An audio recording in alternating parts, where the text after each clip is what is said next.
ఎర్రగొండపాల తెలుగుదేశం పార్టీలో ముసలం పుట్టింది. ఇప్పటికే రెండు వర్గాల పలుమార్లు అధిష్టానాలకు ఫిర్యాదులు చేసుకున్నారు. ఎన్నికల ముందు వైసీపీ నుంచి వచ్చిన వారు మీరని, నిజమైన తెలుగుదేశం పార్టీ మేమని రెండు గ్రూపులుగా వారు ఒకరికొకరు నిందించుకుంటున్నారు.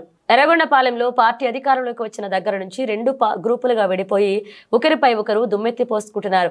మన్నె రవీంద్రకు చెందిన గ్రూప్ వారు రహస్య సమావేశాలు నిర్వహించడం, వందల వాహనాలతో అమరావతి తరలిపోవడంతో పార్టీ వర్గాల్లో తీవ్ర చర్చకు దారితీసింది.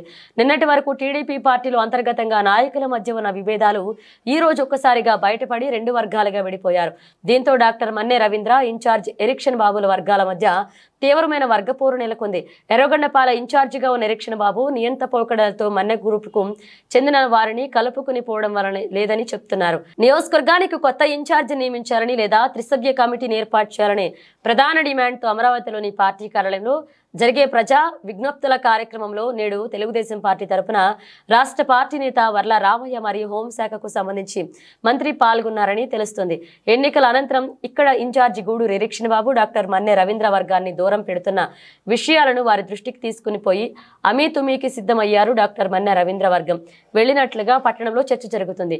ఫిర్యాదుల అనంతరం నియంత పోకడలను మానుకోకపోతే చంద్రబాబు, లోకేష్ దగ్గరే తేల్చుకుంటామని డాక్టర్ మన్నె రవీంద్ర వర్గ టీడీపీ నాయకులు చెప్తున్నారు. అందుకు 5 రోజుల పాటు ప్రతి మండలం నుంచి 60 వాహనాలు తగ్గకుండా చంద్రబాబు, లోకేష్ ను కలిసే కార్యక్రమం ఏర్పాట్లు చేసుకున్నారు. డాక్టర్ మన్నె రవీంద్ర వర్గ టీడీపీ నాయకులు తెలుపుతున్నారు. ఎర్రగొండపాలెం మండలం నుండి 50 వాహనాల్లో రాష్ట్ర పార్టీ నాయకులకు ఎరిక్షన్ బాబుపై ఫిర్యాదు చేయడానికి కదలి వెళ్లారు. దీంతో ఎర్రగొండపాల తెలుగుదేశం పార్టీ రాజకీయాలు ఆసక్తికరంగా మారాయి.